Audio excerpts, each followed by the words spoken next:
technology is something that gives you agency, it's something that gives you knowledge, it's something that gives you the ability to tear down veils and understand things. And a murder mystery is all about veils and people not understanding things.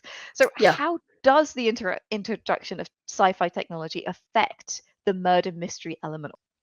Well, when cell phones started to become more ubiquitous, I thought, well, there goes the person's cut the phone line. I can't communicate with the outside.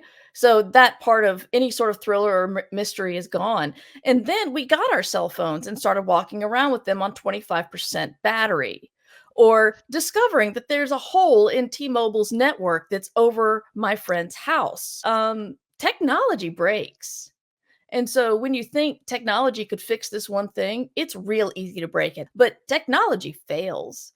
There Yeah. could be a storm. It could fry out your computer if you don't have the surge protector.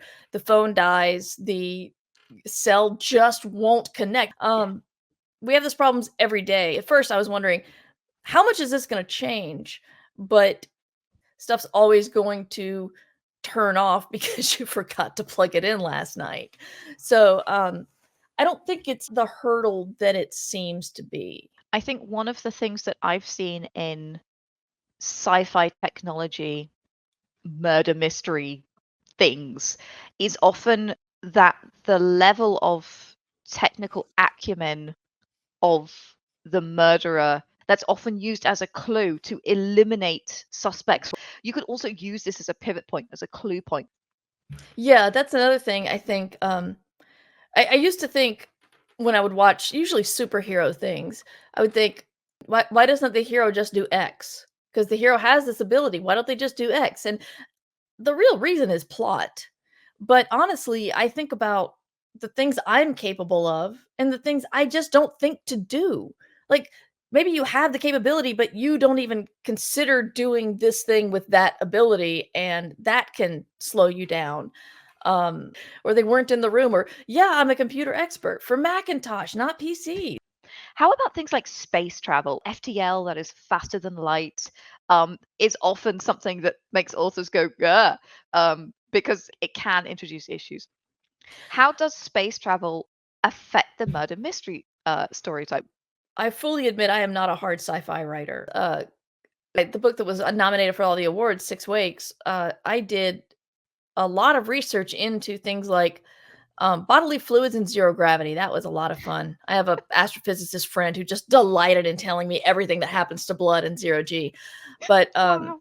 and then space, like possible space travel, and not FTL, but certainly fast.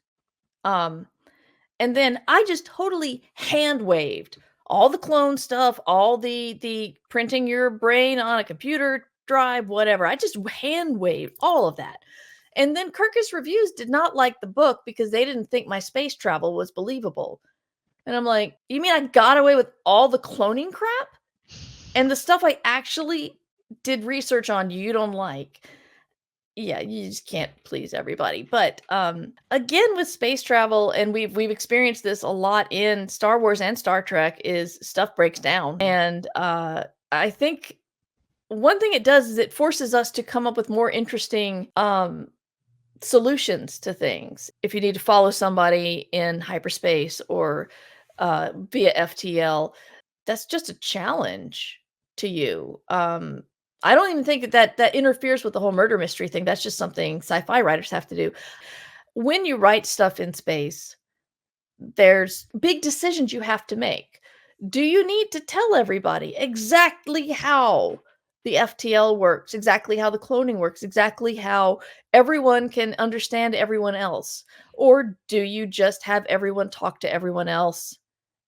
I mean, that's a big conflict. It's like understanding somebody else's culture and language is a huge conflict when two cultures are meeting for the very first time. If you don't want that conflict, you just blow past it. And this is not my idea, this is going off of Star Trek, sometimes Star Wars.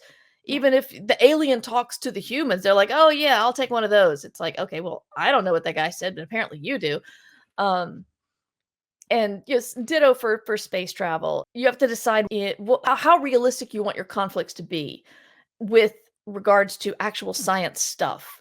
And if you want to tell a cozy space murder story, you breeze past that and you give a little bit of information. Actually, I've had fun creating conflict with there's a universal or a galactic wide database of languages. And so as human languages started to get put into that, and everybody has a device in their ear completely stolen from Douglas Adams and the Babelfish, that translates for you, but it doesn't translate things like idioms, and it doesn't translate slang. And humans can walk around here and understand everything that's said to them, but they can't read. And so I've put smaller conflicts in about communication. Body language is another thing. I try to make the body language very weird for every alien, so the humans have no idea what they're actually presenting. And so that's been a lot more fun to me than try to figure out how to tell a whole linguistic aside of how we deal with this problem. Yeah, absolutely. You put the world building in motion and let it be part of the setting and part of the conflict as well.